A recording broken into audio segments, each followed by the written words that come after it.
The reason we're at the court, the reason Omar Khadr's at court with his lawyer, this whole thing, is Omar Khadr is seeking a revision of his bail restrictions that forbid him from traveling without getting the permission of his bail officer, deny him a passport, deny him other pro-terrorist activities. He wants to go to Saudi Arabia. Oh yeah, there's no terrorism there. To connect with his pro-terrorist sister, Zainab Khadr, the ex-wife of Joshua Boyle, one of Justin Trudeau's friends. So that's what we're doing at court. Now, Sheila, let's bring you in the conversation. Last week was the application. This week was the result. Tell us what happened in court. Well, what happened in court was that the judge called the conditions that are placed on Omar Khadr, as in he cannot travel to Saudi Arabia and he cannot have unfettered communication with his terrorist sympathizing sister Zainab. The judge called those conditions reasonable and that they would stay in place. But the judge also said that the conditions aren't written in stone. So that opens the door for Khadr to make an application to change his bail conditions in the future. But I did have a little run-in with Omar Khadr this morning before Kian got here, because as you know, Kian was coming up from Calgary. So I staked out the courthouse early this morning, and I caught Omar Khadr as he was coming into the courthouse alone without his lawyer. He came in the back side of the courthouse. I was standing there with some other journalists, and they all sort of watched him walk up the steps, and nobody asked him a single question. It was like wildlife photography. Nobody lunged at him to ask him any questions, and I was the only one who did. And then the other journalists looked at me like I was the terrorist. Yeah, you know, this didn't happen when they came out of the courthouse. Nobody asked the lawyer any questions. We followed the lawyer for about 100 meters asking him questions, but there was just no response, no comment.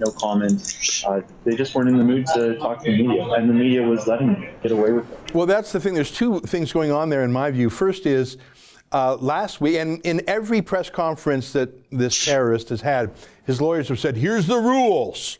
No one talks to Khadr. You talk to me.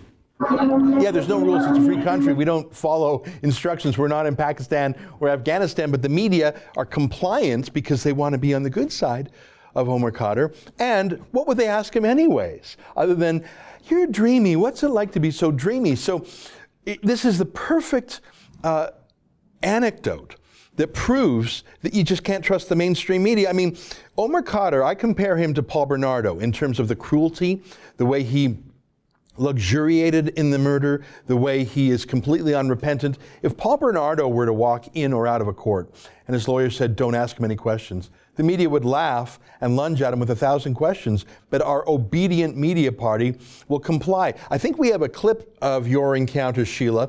Here, let's take a look at it now. Omar Khadr, do you think the Spear Kids deserve some of your taxpayer-funded windfall?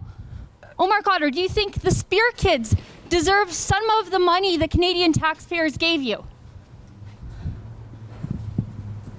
Well, Sheila, back to you. You say that the other reporters looked at you like you were a terrorist for daring to talk about Omar Khadr in a way that was less than obedient and submissive.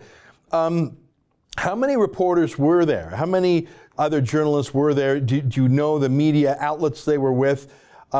Like, seriously, please tell me there's one journalist in the entire city you're in that wasn't afraid to ask an accountability question of this terrorist.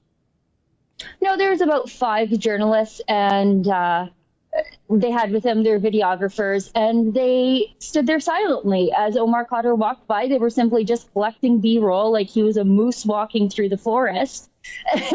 And I jumped up and asked him questions because nobody else was going to.